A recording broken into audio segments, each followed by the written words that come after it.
السلام علیکم ورحمۃ اللہ وبرکاتہ۔ آج ہم پڑھیں گے کافر کی ذلت۔ چلیے شروع کرتے ہیں۔ اور جب بلا شبہ جب کافر بندہ دنیا سے جانے اور آخرت کا رخ کرنے کو ہوتا ہے تو سیاہ چہرے والے فرشتے آسمان سے اس کے پاس آتے ہیں جن کے ساتھ ٹاٹ ہوتے ہیں اور اس کے پاس اتنی دور تک بیٹھ جاتے ہیں جہاں تک اس کی نظر پہنچتی ہے۔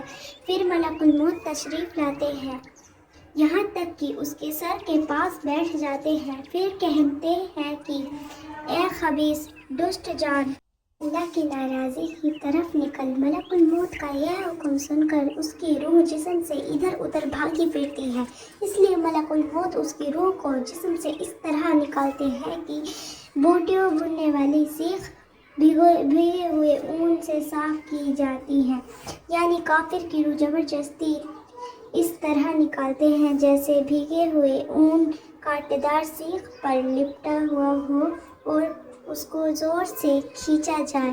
پھر اس کی روح کو ملک الموت اپنے ہاتھ سے لے لیتے ہیں۔ ان کے ہاتھ میں لیتے ہی دوسرے فرشتے پل جھپکنے کے برابر بھی ان کے پاس نہیں چھوڑتے، یہاں تک کہ فوراً اسے لے کر اس کے ٹانٹوں میں لپیٹ دیتے ہیں جو ان کے پاس ہوتے ہیں، اور ان ٹانٹوں میں ایسی بدبو آتی ہے جیسے کبھی کسی بہت زیادہ سڑی ہوئی مردہ لاش سے دھرتی پر بدبو پھوٹے ہوئے آسمان کی طرف چڑھتے ہیں اور فرشتوں کے جس گروہ پر بھی پہنچتے ہیں وہ کہتے ہیں کہ یہ کون خبیث روح ہے، اسے برے سے برا نام لے کر پکارتے ہیں جس سے وہ دنیا میں بلایا جاتا تھا کہ فلاں کا بیٹا فلاں ہے، یہاں تک کہ اسے لے کر پہلے آسمان تک پہنچتے ہیں اور دروازہ کھلوانا چاہتے ہیں مگر اس کے لیے دروازہ نہیں کھولا جاتا ہے، جیسے کہ اللہ جل شانہ نے فرمایا، اس لیے آسمان کے دروازے نہ کھولے جائیں گے اور نہ وہ کبھی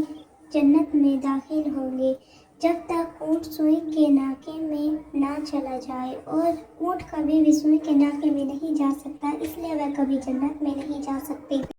اللہ تعالیٰ فرماتے ہیں کہ اس کے سجین کی کتاب برے اعمال نامے کے دفتر میں لکھ دو جو سب سے نیچے زمین میں ہے، چنانچہ اس کی روح وہاں سے پھینک دی جاتی ہے۔ پھر حضور صلی اللہ علیہ وسلم یہ آیت پڑھتے ہیں، ترجمہ: اور جو آدمی اللہ کے ساتھ شرک کرتا ہے گویا وہ آسمان سے گر پڑا، پھر چڑیوں نے اس کی بوٹیاں نوچ لی یا ہوا نے اسے بہت دور لے جا کر پھینک دیا، اس کی روح اس کے جسم میں لوٹا دی جاتی ہے۔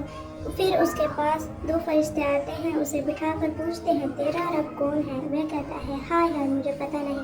پھر اس سے پوچھتے ہیں تیرا دین کیا ہے؟ پھر وہ کہتا ہے ہائے ہائے مجھے پتہ نہیں۔ پھر اس سے پوچھتے ہیں کہ یہ آدمی کون ہے جو تمہارے اندر بھیجے گئے؟ پھر وہ کہتا ہے ہائے ہائے مجھے پتہ نہیں۔ جب یہ سوال و جواب ہو چکے ہوتے ہیں تو آسمان سے ایک منادی آواز دیتا ہے کہ ہم نے جھٹ کہا، اس کے نیچے آگ بچھا دو اور اس کے لیے دوزخ کا دروازہ کھول دو۔ چنانچہ دوزخ کا دروازہ کھول دیا جاتا ہے اور دوزخ کی گرمی اور گرم لو آتی رہتی ہے اور قبر اس پر تنگ کر دی جاتی ہے یہاں تک کہ اس کی پسلیاں بھیج کر آپس میں ادھر سے ادھر چلی جاتی ہیں۔